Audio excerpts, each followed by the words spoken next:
തലച്ചോറിലെ ന്യൂറോണുകൾ നൃത്തമാടാൻ തുടങ്ങും. കാരണം എന്താണെന്നോ? 785 കോടി ജനങ്ങളുണ്ട് ഭൂമുഖത്ത്. അവർക്ക് കാണാൻ 4000-ൽ താഴെ ബംഗാൾ കടുവകളെ ലോകത്തുള്ളൂ. നിങ്ങളും അവരും തമ്മിലുള്ള അനുപാതമൊന്ന് നിങ്ങൾ പരിശോധിക്കുക. നിങ്ങളൊരു കടുവ ഒരാളെ കൊന്നാൽ ഉടൻ ആ കടുവയെ വെടിവെച്ച് കൊല്ലാൻ ഉത്തരവിടുന്നു. പക്ഷെ ഒന്ന് ആലോചിക്കുക, നിങ്ങൾ 785-790 കോടി ഹോമോ സാപ്പിയൻസ് ഉണ്ട് ഭൂമുഖത്ത്.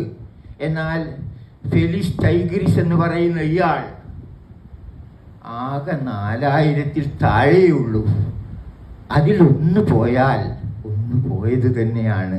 അപ്പം അതുകൊണ്ട് മനുഷ്യനെ കടുവയെ ആക്രമിക്കുന്നതിന് ഞാൻ ന്യായീകരിക്കുകയൊന്നുമല്ല. കാരണം ഞാൻ ഈ മാതൃഭൂമിയുടെ ഓൺലൈനിൽ ഈ കടുവകളെ കുറിച്ച് ലേഖനം ഇപ്പോൾ കുറേ ആൾ നല്ല വാക്കുകളൊക്കെ പറഞ്ഞു, പിന്നെ കുറേ ആൾ ചീത്തയാണ് പറയുന്നത്. ഇയാള് എന്താ കടുവയുടെ കൂടിയാണോ താമസം?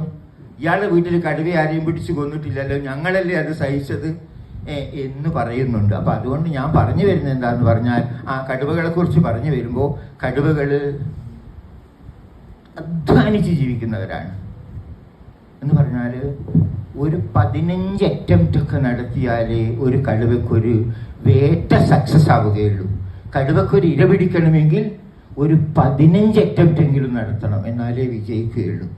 അങ്ങനെ വിജയിച്ചു കഴിഞ്ഞാൽ ഒരു 35 കിലോ ഇറച്ചി ഒറ്റ ഇരിപ്പിന് മൂപ്പർ ഭക്ഷിക്കും. ഒരു 35 കിലോളം ഭക്ഷിച്ചിട്ട് പിന്നെ ഒരു 5 ദിവസത്തേക്കോ ഒരാഴ്ചക്കേക്കോ മൂപ്പർക്ക് ഭക്ഷണം വേണ്ട. വെള്ളവും ഒരാഴ്ച കിട്ടിയിട്ടില്ലെങ്കിൽ നിർജ്ജലീകരണവും രോഗവും ഉണ്ടാവും. എന്നാലും കടുവ പിടിച്ചു നിൽക്കും.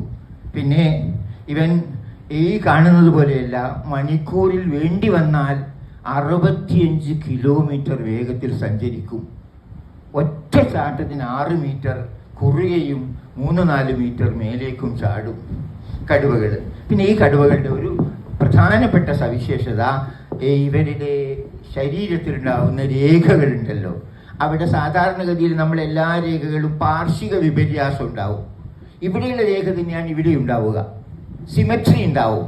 പക്ഷെ കടുവകളുടെ മുഖരേഖകളിലോ കടുവകളുടെ ശരീരരേഖകളിലോ ഈ സിമട്രി നമുക്ക് കാണാൻ കഴിയില്ല. അതുകൊണ്ടാണ് വനപാലകർ കടുവകളെ മഡ്കാസുർ എന്നും മായ എന്നും മോഹിനി എന്നൊക്കെ പേരിട്ട് വിളിക്കുന്ന. അവർക്കത് കണ്ടാൽ മനസ്സിലാവും. ഇപ്പൊ കുറച്ചൊക്കെ മഡ്കാസുറിനെ എനിക്കും പരിചയപ്പെട്ടു തുടങ്ങി. അപ്പൊ അതെന്താന്ന് പറഞ്ഞാൽ ഈ മുഖരേഖകൾ നോക്കിയിട്ടാണ് കടുവകളെ നമ്മൾ തിരിച്ചറിയുക.